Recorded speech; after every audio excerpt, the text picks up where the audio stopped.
Hello YouTubers! Today we are going to make the weapons for our Deadpool cake. There's a lot that you need. All the things that you need are listed in the description box. Also, I give you quite a few measurements as we go. Those are also in the description box. Also, check out our Deadpool cupcakes that we made last week. Let's get started. To make the knives for the top of the cake, go through your knife drawer, just see what you have. Paring knives, steak knives, whatever kind you have, you want them to be different sizes. And then just lay them into your fondant and press down a little bit, and it will leave an indentation of the knife. And then you just use a sharp Exacto knife, or I like to use these little box cutters, and cut carefully around the outline. And you want to keep your edges as smooth and fine as possible. Once you get your knives cut out, set them aside on a flat surface to dry. To make the throwing stars, I have a star cookie cutter. Once you have your star cut out, use like the tip of a decorator tip, and between each of the points of the star, cut out a small hole. And there you have something that looks a little more like a throwing star. And then we'll just punch a hole in the center. And there you have a throwing star.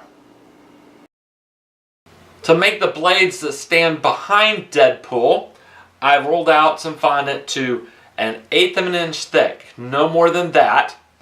And I've cut a 9 by 2 inch rectangle out of it. And I've taken my 3/16 inch dowel and cut it to a 12 inch length. Now I'm going to brush a little water onto it to act as glue.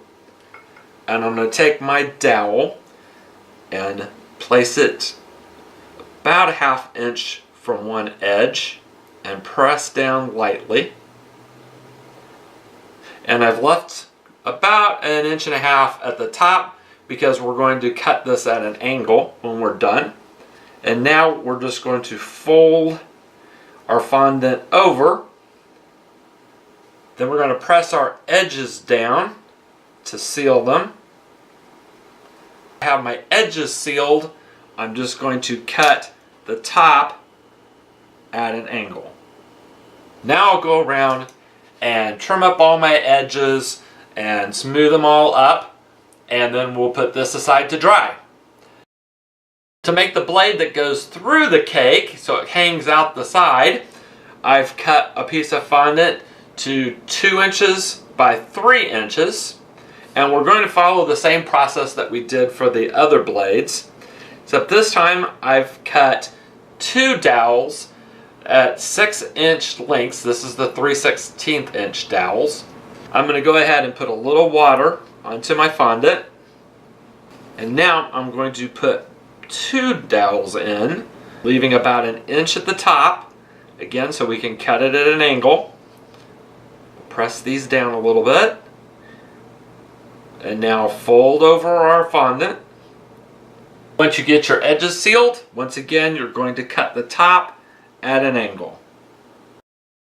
Now we're ready to make the handle for the sword that goes through the middle of the cake. I've cut a piece of fondant at about 4-inch length and about 1.5 inches wide.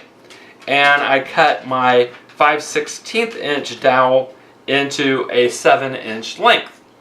Now again, for glue, I'm going to add some water to our fondant. And I'm also going to add a little water onto the dowel. Now we're going to roll the fondant around our dowel. Then we'll just kind of roll it on our work surface here, just to make sure everything is sealed and the fondant will stick to our dowel. We want to dry this standing up because we don't want to get any of the surfaces flat. A way to do that is I have some other fondant that we're going to use later for this cake, and I have way more than enough. So I just made a little ball of it and stuck the dowel down in there. Now this can dry standing up. While the main part of the handle's drying, we're going to make another part to the handles for our swords. and I've rolled out some fondant to 1/4 inch thick. And I'm going to take, actually just happens to be a little lid to a bottle. It's about 1 inch around, which is about the right size for what I want. And I'm just going to cut out a circle just as if it was a cookie cutter. Now I want to poke a hole through it so that it will fit around my dowel. And this is the 5/16 inch dowel that we're using for the handle. I've let my handles dry for about an hour, and just enough to give them time to seal up and make sure they're adhered well to the dowel. Now it's time to do some painting. In this little cup, I've mixed a little bit of vodka with some black food coloring. We're just going to paint it on. We're going to cover all the fondant with our black paint. Once you get all the fondant covered, then we're going to put it back in our little fondant ball so that it dries upright. Let all of our pieces dry overnight, and now we are ready to do some more painting. I put some of our items on this baking tray lined with paper towels, and we're going to spray it using the Wilton color mist in silver. You shake it up, and then you just spray paint it on. We're going to paint all of our blades and all of our throwing stars, and make sure you get both sides and all the edges. To finish our sword handles, I rolled out some fondant and cut out 1/4 inch strips. What we're going to do now is take a little water, and we're just going to wrap the strips starting at the top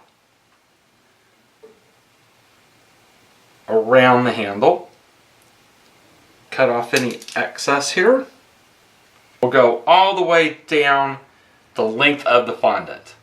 We'll let this set for an hour or two, and then we'll paint it black. We finally have all of our weapons for our Deadpool cake complete. All the blades and throwing stars have been painted silver, and our handles for our swords is complete. I just finished painting it. It's still really wet. I took a decorator tip and cut out just a small circle for the top to hide the last little remaining bit of dowel that's not going to be inserted into the cake. These are still wet. I may put on a second coat tomorrow after it dries. So now we need to wait a few days, let everything dry completely, and we'll be ready to put our cake together. Thank you for watching. Check out our Deadpool cake. Please join our channel. We'll see you back soon.